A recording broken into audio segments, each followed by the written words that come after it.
Hello. This week I am spotlighting a book called Hillbilly Women Struggle and Survival in Southern Appalachia, and it's by Skye Moody. And this book is available in ebook and print version. The ebook is available in Kindle, Overdrive, and EPUB versions. The book itself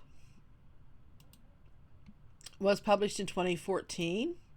And it tells what it means to be a woman when you are poor, when you are proud, and when you're a hillbilly. It is a reprint. It was first published in 1973, and it shares the stunning and raw oral histories of 19 women in 20th century Southern Appalachia, from their day-to-day struggles for survival to the personal triumphs of their hard-scrabble existence.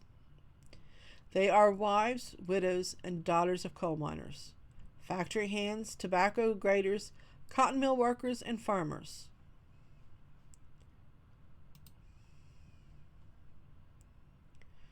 The book actually starts out with a map of southern Appalachia, and then it starts off with another quote.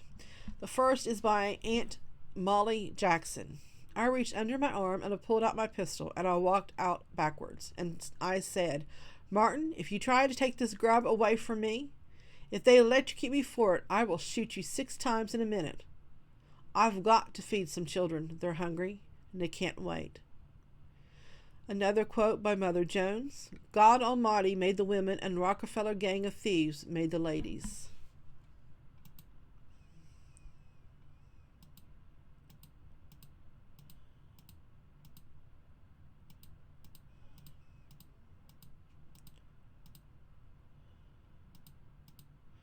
It also begins out with a history of the book itself.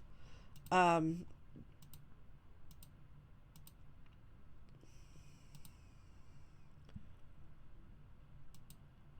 it talks about like the different type of jobs and things that women would go through. During the 1960s, several organizations formed to protest living and working conditions in the mountains. One of the largest group, Miners for Democracy, was organized by coal miners to fight the growing corruption within the leadership of the UMWA. Men who had contracted the disease and widows whose husbands had died from it organized the Black Lung Association. In 1969, 78 widows of the Manning mine disaster in West Virginia organized themselves and began a drive for mine safety. Their testimony before Congress helped secure passage of the 1969 Federal Coal Mine Health and Safety Acts. Still, the mines were too rarely inspected, and on December 30th, 1970, 38 men were killed in an explosion at Hurricane Creek in Leslie County, eastern Kentucky. The widows did not enjoy time for quiet mourning, but instead were obliged to fight for the allocated funds to pay for their men's funeral and their family's survival. They organized, demanding their money, and got it. This is hardly an isolated event, as deep mine inspections throughout the coal fields of southern United States bore out numerous chronic violations by coal company executives who frequently lied to or paid off inspectors and disregarded legally mandated mine health and safety regulations. While the coal miners often got off with their minimal fines, the miners paid with their lives.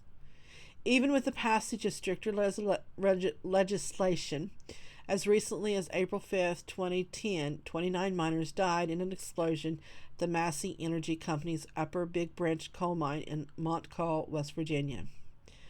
And if you watch the news, we still have a lot of problems within the coal mines.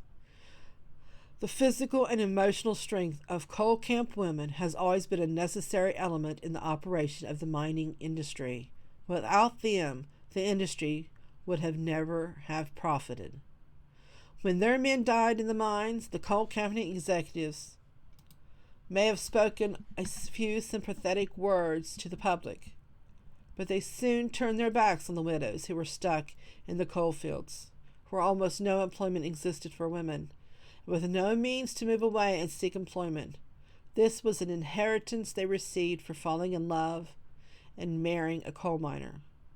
For becoming a coal miner's wife, a hardy, no-nonsense woman who struggled every day to eliminate coal grit from the furniture, bedclothes, tablecloths, and children's bodies. Being a miner's wife meant being your own doctor, too, because there wasn't a clinic nearby. And there was no money to pay for one anyway. It meant giving your children the only education they would ever receive outside a few inadequate lessons in a poorly staffed one-room schoolhouse. It meant, most of all, waiting.